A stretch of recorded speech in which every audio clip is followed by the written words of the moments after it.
이어서 정보위원장으로 축하합니다. 예, 고맙습니다. 예.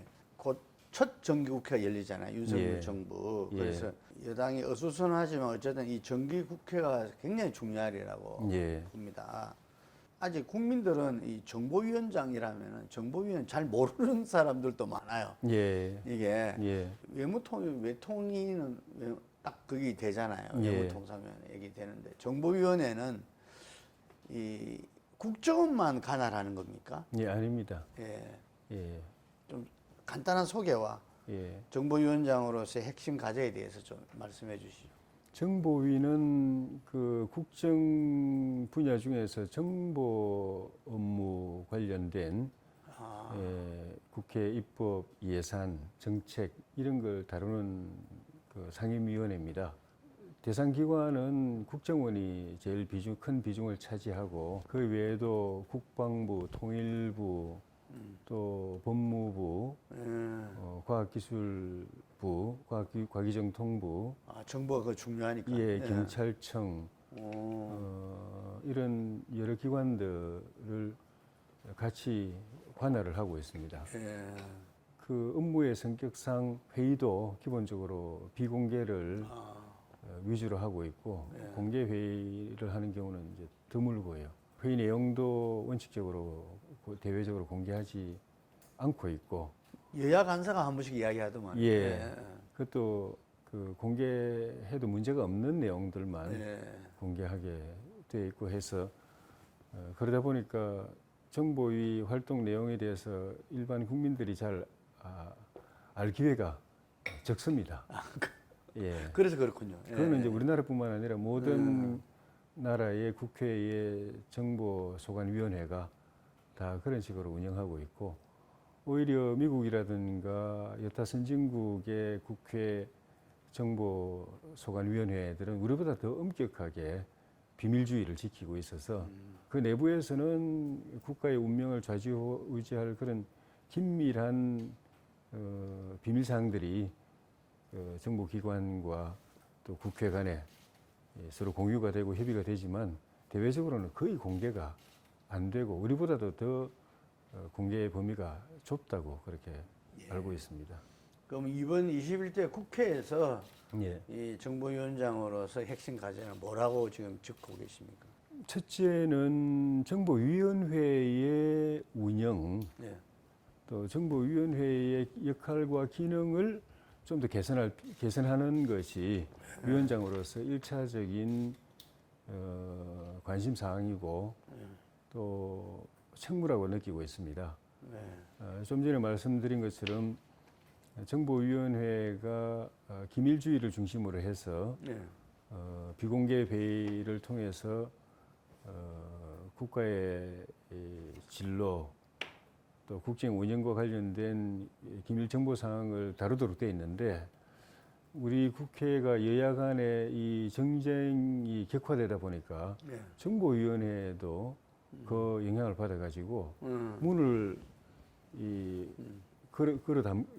잠그고 내부적으로 비공개로 비밀리 회의를 하는데도 불구하고 우리끼리는 정쟁적인 이 토론을 주고받는 경우가 굉장히 많습니다. 다른 상임위에서도 비공개 회의에서 다른 상임위에서도 주고받는 그런 공방, 정치적 공방 이거를 정보위 비공개 회의에서도 또 반복해서 하는 경우가 많아가지고 여야 간사들하고 지금 협의 중인데 또 국정원을 비롯한 국가정보기관들하고도 협의해가지고 우리 상임위에서만은 정치적인 이야기는 하지 말자. 정쟁적인 이슈는 다루지 말자.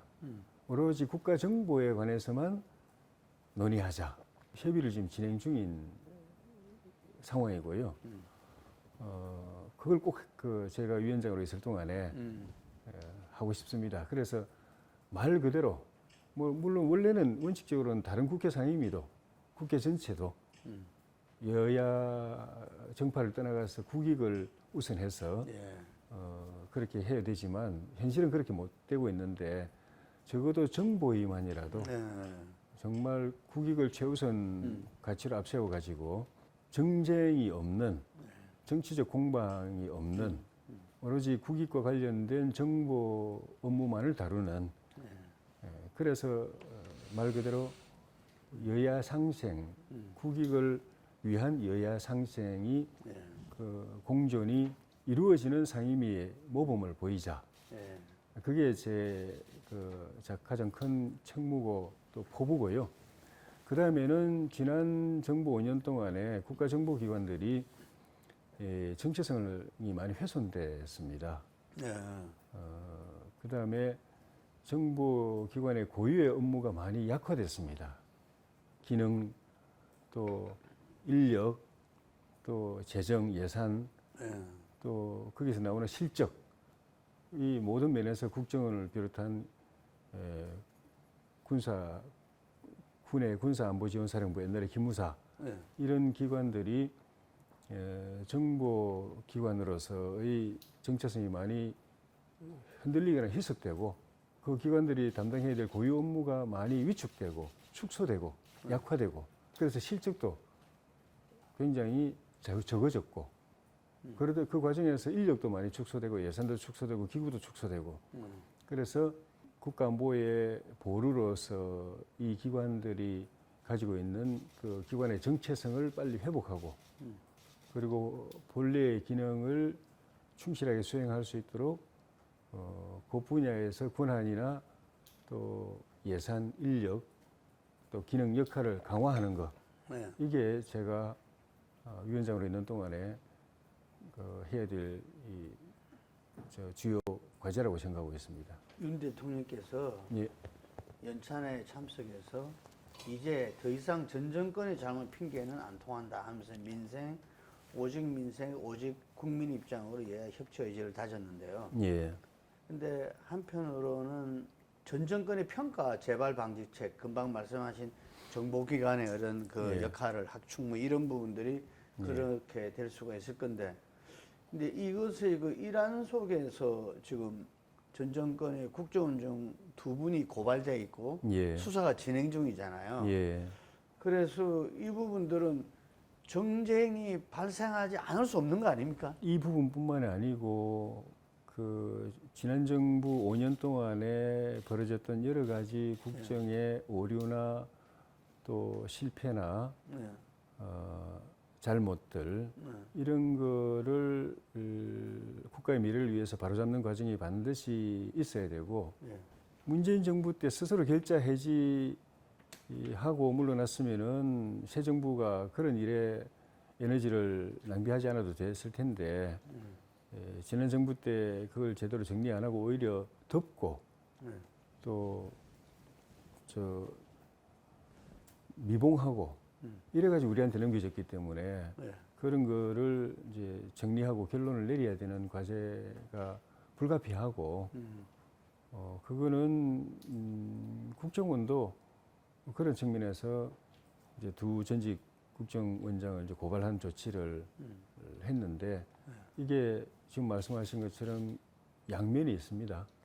그 나라의 미래를 위해서는 또 국정의 또 진일보를 위해서는 그런 걸 또 정리 안 할 수가 없고 또 하다 보면은 지난 정부를 운영했던 민주당 쪽에서 또 반발하고 또 정쟁을 또 격화하고 그렇게 할 가능성이 있어서 그거를 정치력을 발휘해서 잘 풀어가고 또 조화시키는 게 숙제입니다. 뭐 쉬운 일은 아니지만은 국정원만 놓고 보면은 일단 두 전직 국정원장들을 고발한 것으로서 국정원은 일단은 이제 그 부분은 이제 매듭을 지었고 지금 이제 수사기관에 이제 넘어가 있는 상태고 수사에 맡겨져 있는 상태이기 때문에 국정원이 더 이상 그걸 뭐 할 일은 없을 것 같고요. 그 일에 연루돼서 뭐 특별히 더 할 일은 없을 것 같고 새로운 또 의혹이나 또 위법 사실이 드러난다면 그건 뭐 어쩔 수 없는 거지만 그건 또 다시 내부적으로 사실을 규명해가지고 또 혐의가 없으면 그걸로 종결하고 또 수사가 필요하면 수사에 의뢰나 고발하거나 하는 게 있을 수 있는데 현재로서는 그 전직 대통령 전직 국정원장 두 사람을 고발한 것으로서 일단 국정원 손은 떠난 상태입니다. 그래서 지난번 우리 정보위 회의 때도 야당 의원들을 중심으로 해서 그에 대해서 문제 제기를 했는데 국정원으로서는 이미 손을 떠난 일이기 때문에 새롭게 할 수 있는 일은 없는 것 같습니다. 지금 윤 대통령이 취임 100일에 그 있어가지고 담대한 구상을 갖다가 내놨잖아요. 그런데 이게 그 야당이나 이쪽에서는 MB 때 비핵 개방 3천의 복사판이다. 이렇게 이제 이야기를 하고 북에서는 이제 김여정 부부장이 아주 원색적인 비판과 감성 발언을 쏟아냈죠. 우리 위원장께서는 그 MB 때 비핵 개방 3천도 잘 하시잖아요. 이게 어쨌든 성공적으로 진행은 못 됐어요. 그 당시에. 그걸 다 안 상태에서 아마 이번에 담대한 구상이 나왔으리라 보는데 좀 차이는 뭐라고 보시면서 제가 아는 거는 통일 전문가들도 굉장히 이 담대한 구상에 긍정적으로 바라보면서 그렇지만 우리가 어떻게 이걸 진행해 나가느냐가 중요하다 이런 이야기를 제가 들었거든요. 많이 들었는데 우리 위원장이 보실 때는 현재의 남북 관계의 그 진단 속에서 이 담대한 구상 어떻게 풀어나가야 된다 보십니까? 이명박 정부 때 비핵 개방 3천하고 방향은 같습니다. 그런데 내용이 조금 더 구체화돼서 좀 더 구체적이고 세부적인 내용으로 북한에 이제 제안이 던져진 거고요. 그런데 크게 보면은 이명박 정부의 비핵 개방 3천뿐만 아니라 김대중 정부 때 대북 정책도 그렇고 노무현 또 문재인 정부 때 대북 정책도 방향은 그런 방향입니다. 결국은 비핵화를 전제로 하고 그러면은 또 우리가 지원하고 그 방향은 뭐 어느 정부나 할 것 없이 같습니다. 왜냐하면은 그 상식에 가서 고민해 보면 그런 쪽으로 대안이 갈 수밖에 없고 또 그런 대안을 만들어낸 상당수 전문가들이 역대 정권마다 계속 통일부 직원이든 뭐 어디든 간에 그 일을 정권만 바뀌었지 그 일을 계속 담당해 왔던 분들이 구상을 계속 내놓는 거기 때문에 초안을 잡는 거기 때문에 그 틀릴 수가 없는 거죠. 그래서 그거는 뭐 그걸 가지고 문제 삼는 건 저는 뭐 옳지 않은 거고 민주당도 뭐 MB 때 복사판이라고 말하는 민주당도 민주당 정부 때 했던 거는 큰 틀에서 그와 같은 방향이니까 미세한 부분에서 약간의 차이는 있을 수가 있죠. 예를 들면 우리 윤석열 정부가 이번에 발표한 이제 담대한 구상 같은 경우에도 굳이 따지면은 이명박 정부 때 비핵 개방 3천하고는 약간 또 다른 부분이 이명박 정부 때 비핵 개방 3천은 비핵화 선언을 하고 이제 개혁 개방 조치를 취하면은 경제 개발을 도와주겠다는 거였는데 윤석열 정부는 그까지 가지 않더라도 그 중간 단계까지만 진행이 돼도 그에 연동해서 우리가 생각하는 최종적인 조치까지 북한이 하지 않더라도 그중에 일부 조치라도 하면 그에 맞춰서 같이 또 우리도 그 일부 또 지원을 하겠다라고 이야기했기 때문에 그 점은 비핵 개방 3천하고는 또 약간 제 알기로는 한반도 프로세스에서도 그게 필요하다 이런 문제 제기가 많았잖아요. 일부 조치를 하면은 이게도 그게 대응해서 또 일부 이렇게 경제 지원이나 뭐 이렇게 지금 이제 옥죄고 있는 부분들에 대한 조금 이렇게 완화라든지 이야기가 됐었는데 그런 부분들을 어찌 말하면은 명시한 거네요. 근데 그게 지난 정부들도 박근혜 정부나 이명박 정부나 뭐 다른 정부들도 그 부분에 대한 고민을 안 한 게 아닌데 그때 이제 그런 일종의 일괄 타결 비슷한 그런 방안에 대해서 우려했던 분들이 일괄 타결이 아니라 일괄 타결을 주장하면서 그냥 그 부분적으로 이렇게 합의를 진행해 나가는 접근 방식에 우려를 표명했던 분들이 부분적으로 저쪽에서 북한에서 조치를 했는데 그에 맞춰서 우리가 지원을 했다가 북한이 다시 롤백 해버리면 네. 꼭 계속 진행을 안 하고 그래서 스톱하거나 아니면 꼭그 이전 상태로 돌아가 버리면 그 전까지 우리가 지원했던 건 뭐가 되느냐 다 그냥 날리는 거 아니냐 네. 그리고 그래서 우리가 발을 뺄 수도 없는 거 아니냐 완전 발목 잡히는 거 아니냐 그래서 그 이전 정부들은 그거는 좀 현실성이 없다 일괄 타결해야 된다라고 이야기했던 건데 좀 윤석열 정부는 그걸 해보자는 거죠. 그래서 그렇게 제시를 했는데 북한이 저렇게 일거에 그냥 걷어차버리는 거는 굉장히 유감스러운 일인데 대북 정책에 있어서 어느 정권 할 것 없이 고민되는 지점이 그 지점인 것 같습니다. 북한이 이 지원을 원하잖아요. 경제 개발을 도와주기를 원하거든요. 지금도 빨리 제재를 좀 해제해달라고 그렇게 막 목이 타게 이야기하는 게 결국은 이제 그 경제적으로 다시 경제가 다시 살아날 수 있는 걸 열어달라는 이야기인데 열어줄 뿐만 아니라 전폭적으로 지원하겠다고 하는데도 북한이 자꾸 주춤주춤하는 이유는 북한이 지원을 받아서 경제가 나아지고 주민들의 생활이 나아졌을 때 체제에 어떤 영향을 미칠 건가를 늘 고민을 하면서 체제에는 그게 부정적일 거다라고 북한 당국이 늘 주민들이 등 따시고 배부르면 결국은 민주화를 요구할 거다. 개방을 요구할 거다 하면서 막고 있기 때문에 안 되는 그 고민이 여전히 해결이 안 되는 것 같아요. 그 북핵 문제에서는 예. 북한은 당사자가 미국이다. 예. 그렇게 이야기하고 있잖아요. 예. 미국 주도의 또 경제 제재도 제재지만 예. 어떤 자기 체제의 가장 위협적인 예. 게 그 미국이고 하고 있기 때문에 예. 실제적으로 그 진행에서도 우리도 미국과 예. 한미 동맹을 통해서 협의를 통해서 예. 할 수밖에 없는 거고 예. 그런 거거든요. 그랬을 때 금방 말씀하신 어쨌든 제가 볼 땐 한 걸음 나갔다고 보는데 담대한 구상이 예. 이게 미국하고 상당히 조율이 된 건지 예. 아니면은 어쨌든 윤 정부의 어떤 소신인지 좀 궁금합니다. 그거는 상식이죠. 아, 심지어 미국하고 관계가 별로 그렇게 해서 이제 민주당 정부일 때 늘 미국하고 정부 그 네. 관계가 조금 삐그덕거렸는데 그 정부 때도 기본적인 거는 서로 협의해서 다 했고 예. 우파 정부일 때는 더 긴밀하게 협의를 당연히 해왔고 또 해야 되고 그래서 이번에도 그런 게 당연히 됐을 거고 예. 윤석열 정부에서 담대한 구상 발표했을 때 미국 정부가 환영 의사를 밝혔지 않습니까? 예. 그거는 그 전에 다 서로 조율됐다는 의미죠.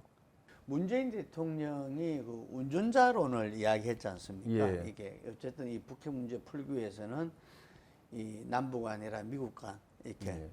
또 이렇게 그 강대국 간의 어떤 이런 부분도 중요한데 거기서 우리 당사자로서 예. 우리가 주도적 역할을 해야 된다. 예. 이제 이런 이야기를 했지 않습니까? 예. 네, 그래서 운전자로서 예. 나가야 되는데 그거는 어떻게 보십니까? 이번에 윤 정부가 이제 담대한 구상 이 부분도 이 어떻게 해나 저쪽에서는 지금 이제 비판하고 뭐 강성으로 해서 말도 안 된다 이렇게 하고 있지만 예. 얼마든지 또 그건 변화될 수 있는 거잖아요. 예. 그 윤 정부가 기본적인 스탠스를 어쨌든 좀 적극적인 부분으로 지금 가져가려고 한다고 보십니까? 예. 뭐 지난 정부들도 다 그 이전 정부보다는 남북 관계를 조금이라도 좀 진척시키려고 예. 노력을 했는데 노력하는 방식이 좀 이제 달랐을 뿐이고 다 노력했고 그 이명박 정부의 비핵개방 3선 같은 경우에도 과거 오히려 저 민주당 정권보다도 더 전향적인 예. 그런 발상이었는데 북한이 받아들이지 않음으로써 이제 진척이 없었던 거죠. 예.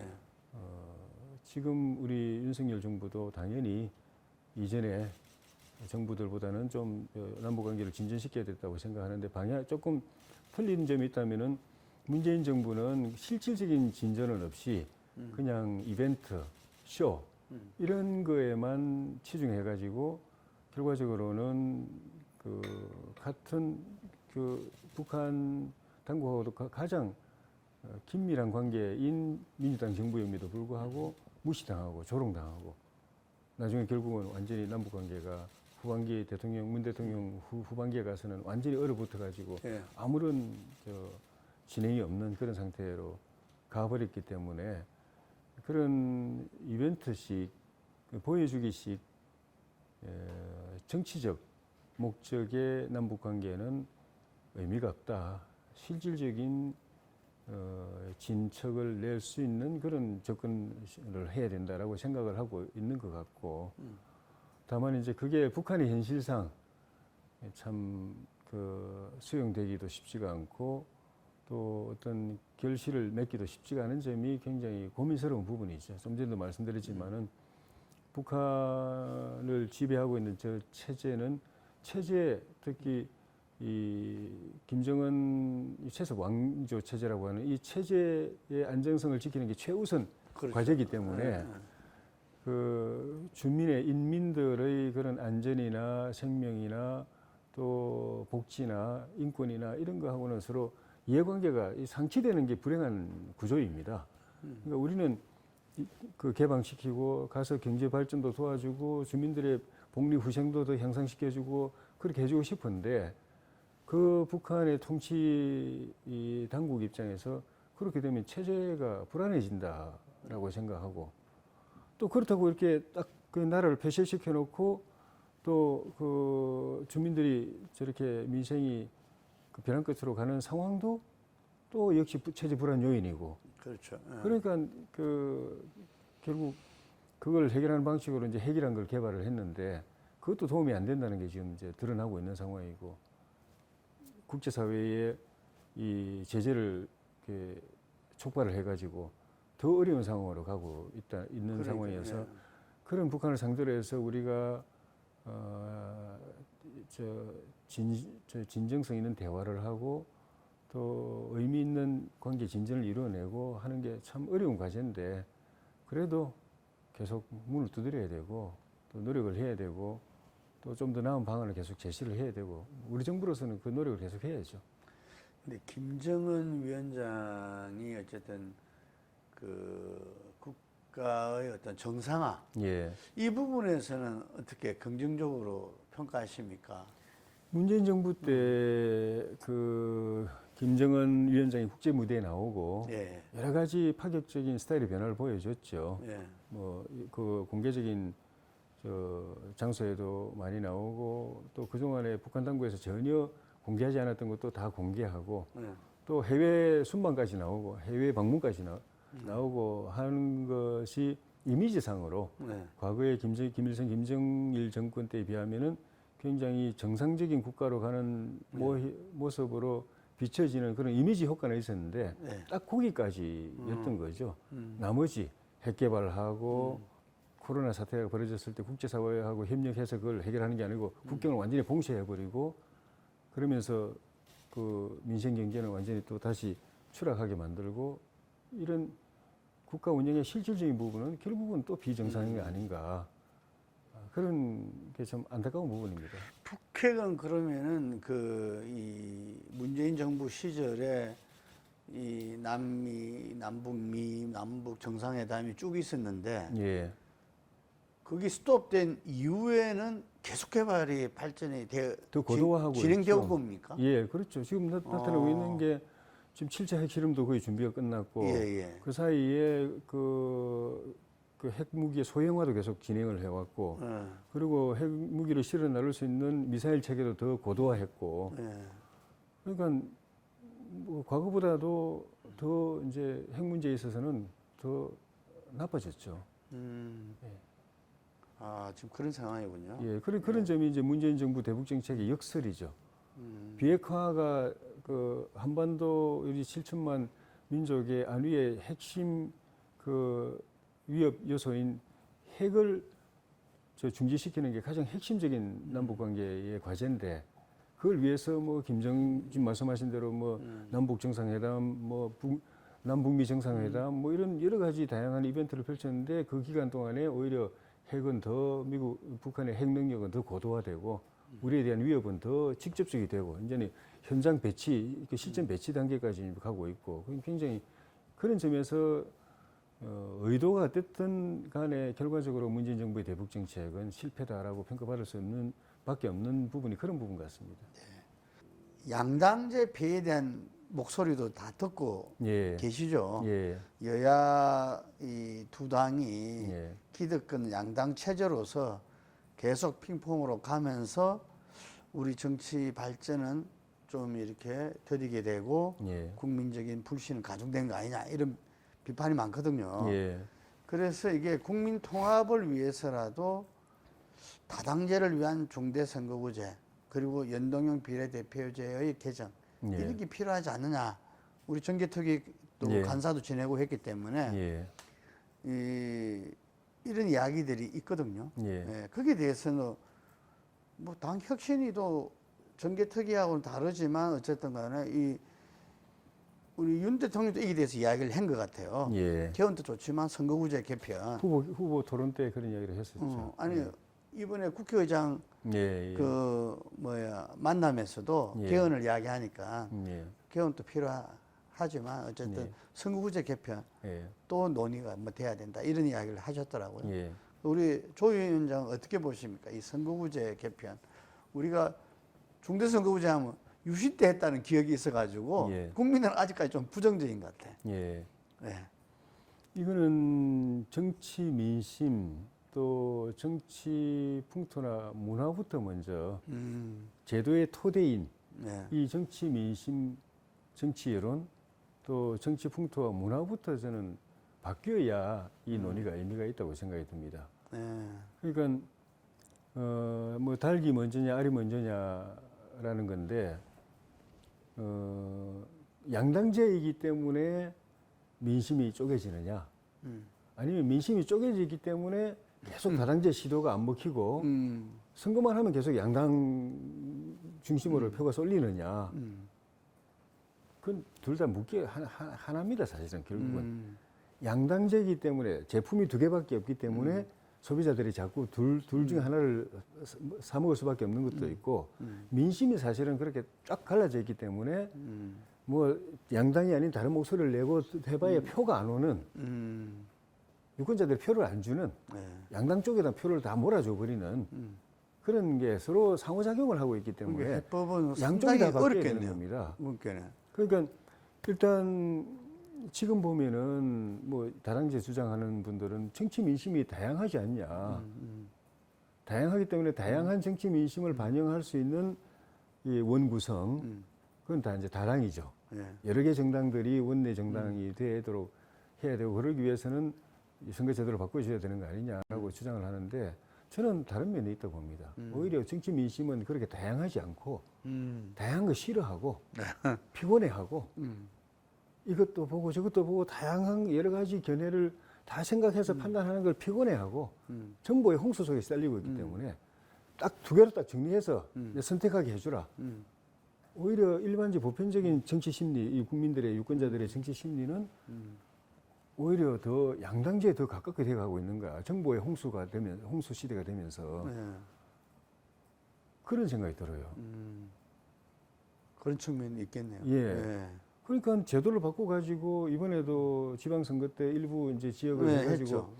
다단계를 해보려고 했는데 결국 표는 한쪽으로 다 몰아줘 버렸거든요. 예, 예, 국민들이 이거 아니라도 그냥 머리가 복잡한데 온갖 정보가 썼는데 정치도 A 선거 A 보고 B 보고 C 보고 D 보고 F 보고 그 중에 하나를 내가 골라야 되냐? 그냥 간단하게 이거 아니면 저거 둘 중에 정리해서 내놔봐. 그럼 내가 선택할 테니까. 오히려 이런 쪽에 가까운 거 아닌가 시대 상황은. 예.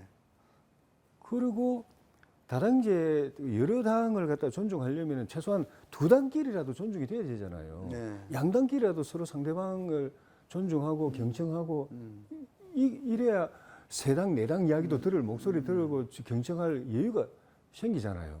두 당끼리도 서로 존중이 안 되는데 상대당 이야기도 들을 여유가 없는데 그러다가 또 3당, 4당, 5당 이야기까지 국회의원들이 정치인들이 듣고 앉을 수 있겠느냐. 그러니까 국회 안에서도 최소한 양당에서 상대방 정당에 대해서라도 존중하면서 귀 기울여 듣고 생각해보는 풍토가 만들어져야 그 다음에 그 말고 또 다른 정당이 또 다른 목소리 내도 또 귀 기울여 듣는 거지. 지금은 양당 간에도 소통이 안 되잖아요. 이게 선거 제도만 바꿔서 될 제도 일 아니다. 제도 바꿔도 이런 구조가 정치 민심이 안 바뀌고 국민들이 마음에 여유가 있어서 1, 2당뿐만 아니라 3당이 이야기하면 그것도 좀 들어보고 4당, 5당이 다른 상품을 정치 상품을 제시하면 그것도 좀 보고 해서 그럴 마음의 여유가 생기고 국회 안에서는 또 정당 간에 상대방 이야기를 충분히 경청할 만한 그런 정치적인 여유 있는 관행과 풍토가 만들어지고 그랬을 때 이 제도를 바꿔야 그 제도가 살지. 안 그러면 제도 백날 만들어봐야 결국 다 표는 양당으로 다 쏠립니다. 그걸 주장하는 분들조차도 정의당이라든가 이 제3당 분들조차도 자기들이 도움되는 측면에서는 그런 논리로 그런 논리를 막 이야기하면서 다양한 의견이 존중돼야 되고 뭐 이렇게 이야기하면서 그래 다당제를 해야 되고 선거법 고쳐야 된다고 이야기하면서 실제 행동은 본인들이 이해관계 걸리면은 오히려 양당 대결 구도에 딱 편성해 버리잖아요. 네, 지난번에 그렇죠. 선거법 개정이 대표적이잖아요. 예. 여야가 딱 그냥 그런데 합의 어느 정권이고 어느 국회관에 선거구제는 100% 합의로 했거든요. 그렇죠. 근데 민주당은 합의 안 하고 자기도 마음대로 하려고 민주주의 룰을 깨려고 했지 않습니까? 네. 그러면은 중간에 있는 정의당이라도 이러면 안 된다. 민주당을 설득해가지고 선거법은 절대 혼자 독주하면 안 된다. 국민의힘 또는 그 전에 자유한국당하고 협의해서 합의로 해야 된다고 중재를 해야 될 당이 그쪽 편에 자기들한테 도움된다고 그쪽 편 써가지고 민주주의 룰을 깨는데 같이 근데 편성했잖아요. 정의당이 지금 비리 10년 평가위원회에서 예. 그 부분을 많이 복귀하면서 그 말은 계속 다양한 의견을 존중해야 된다고 그러면서 오히려 양당 대결을 고착화시키는 쪽으로 자기들 이해관계 걸리면은 그쪽으로 힘 실어가지고 자기들도 어느 한편에 서버렸잖아요. 예. 중간에 서서 끝까지 중재하고 해서야 다당제의 의미가 있는 건데 자기도 어느 한편에 서가지고 결국 양당 대결을 더 격화시켜 선거법을 일방 처리하는 그런 아주 반민주의인 관행에 자기들이 같이 썼잖아요. 그 말과 행동이 다르니까 국민들이 보는 겁니다. 지금 양당 체제에 일단 말씀하시는 거 보면은 양당 정치 문화부터 이렇게 예. 바뀌어 나가면서 예. 해야 될 것 같고 그러면은 지금 양당에 계신 책임 있는 분들의 어떤 이 추동이 중요한 거네요. 예. 양당이 서로 존중하고 특히 원내 지도부들이 그런 이제 분위기를 만들어내야 되는데 원내 지도부도 자기를 뽑아준 자기 배후에 있는 소속 당 의원님들이 그 당들이 또 강경 일변도로도 가잖아요. 민주당만 하더라도 철험회니 이런 몇몇 초선 의원들이 그냥 당 160명, 170명 당을 좌지우지 해버리잖아요. 그것도 강경 노선으로. 예. 그 원내대표가 그걸 온건하게 또 뭐랄까 좀 화합적으로 다 이렇게 여당하고 하기가 운신의 폭이 굉장히 좁죠. 그럼 우리 당 원내 지도부도 마찬가지일 겁니다. 의총에 오면은 강경 목소리가 높고 그렇죠. 싸워라. 양보하지 마라. 이렇게 등 떠밀고 안 싸우고 대화하고 양보하고 돌아오면은 그냥 책임을 물으려고 하고 원내 지도부가 리더십을 발휘해야 되지만은 그 배후에 있는 그 정당 안에서도 온건하고 합리적인 목소리들이 흐름을 주도해야지 강경 목소리들이 주도하면 원내 지도부들이 상대당하고 잘해보려고 해도 그 한계가 있습니다. 국민의힘은 우리 조 위원장 같은 분이 좀 원내 지도부를 맡아서 한번 좀 뛰어야 되겠네요. 예. 어떻게 생각하시는 거예요? 지난번에 나오셨잖아요. 득담으로 예, 감사하게 생각했습니다.